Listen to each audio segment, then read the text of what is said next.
नमस्कार दर्शकों। आज मैं कक्षा 6, 7, 8 की हिंदी व्याकरण के एक बिंदु शब्द विचार को लेकर आई हूँ। परिभाषा: वर्णों के मेल से बने सार्थक वर्ण समूह को शब्द कहते हैं, जैसे पुस्तक, कमल, लड़का आदि। शब्द की विशेषताएं: शब्द अर्थवान होता है, अर्थात शब्द का एक निश्चित अर्थ होता है। वह वर्णों का एक समूह होता है, उसकी एक स्वतंत्र इकाई होती है। शब्दों के प्रकार: मुख्य रूप से शब्दों को चार प्रकार से बांटा गया है: अर्थ के आधार पर, उत्पत्ति के आधार पर, रचना के आधार पर, प्रयोग के आधार पर। पहला, अर्थ के आधार पर शब्दों को दो भागों में बांटा गया है: सार्थक शब्द, निरर्थक शब्द। जिन शब्दों का एक निश्चित अर्थ होता है उन्हें सार्थक शब्द कहते हैं। सार्थक शब्द ही भाषा के प्राण हैं, जैसे गंगा, भारत, लड़का, नदी आदि। निरर्थक शब्द: जिन शब्दों का कोई अर्थ नहीं होता है उन्हें निरर्थक शब्द कहते हैं, जैसे नचट, सलक आदि। उत्पत्ति के आधार पर शब्दों को चार भागों में बांटा गया है: तत्सम शब्द, तद्भव शब्द, देशज शब्द, विदेशी शब्द। तत्सम शब्द हिंदी में प्रचलित वे शब्द जो संस्कृत भाषा के हैं और शुद्ध संस्कृत रूप में प्रयुक्त होते हैं, उन्हें तत्सम शब्द कहते हैं, जैसे विद्यार्थी, विद्यालय, उद्यान, मुख, वंदना आदि। तद्भव शब्द जो संस्कृत शब्द अपने मूल रूप में प्रचलित न होकर बिगड़े हुए रूप में प्रचलित हैं, उन्हें तद्भव शब्द कहते हैं, जैसे घर, आंख, आंसू, हाथ आदि। देशज शब्द जिन शब्दों का निर्माण स्थानीय आवश्यकता की पूर्ति के लिए होता है तथा जिनके मूल रूप का पता भी नहीं होता है, उन्हें देशज शब्द कहते हैं, जैसे पगड़ी, लोटा, डकार, ठोर आदि। विदेशी शब्द वे शब्द जो विदेशी भाषाओं के हैं, विदेशी शब्द कहलाते हैं।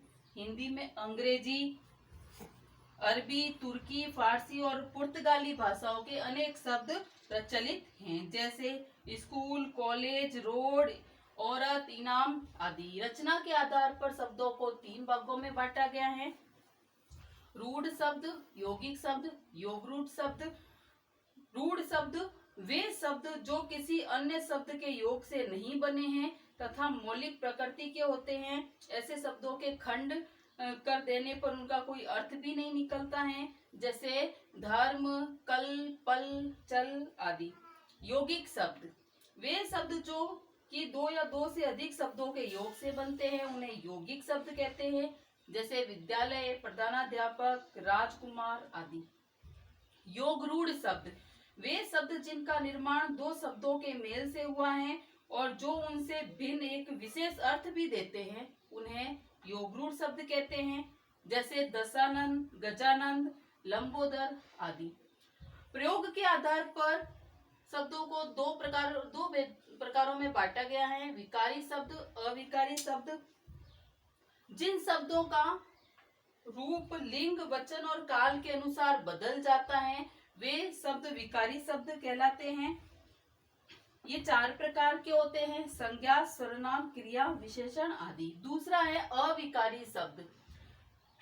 जिन शब्दों में लिंग, वचन और काल के प्रभाव से कोई परिवर्तन अर्थात विकार नहीं होता है, उन्हें अविकारी शब्द कहते हैं। ये भी चार प्रकार के होते हैं: क्रिया विशेषण, समुच्चय बोधक, संबंध बोधक, विषयादि बोधक शब्द।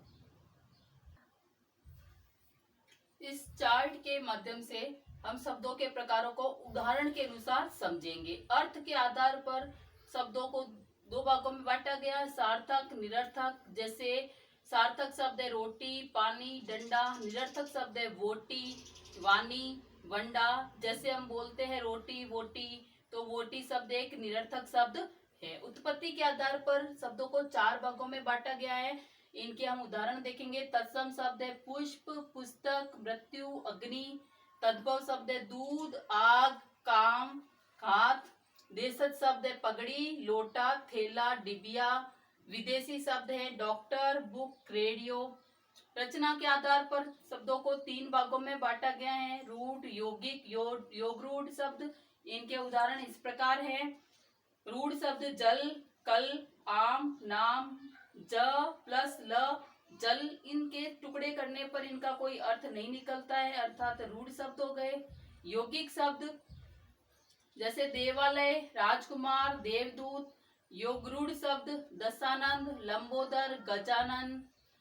इस प्रकार प्रयोग के आधार पर शब्दों को दो भागों में बांटा गया है, विकारी शब्द, अविकारी शब्द। विकारी शब्द है जैसे लड़का, सुंदर, घोड़ा, नेता। अविकारी शब्द है जैसे तेज, धीरे, कब, यदि आदि।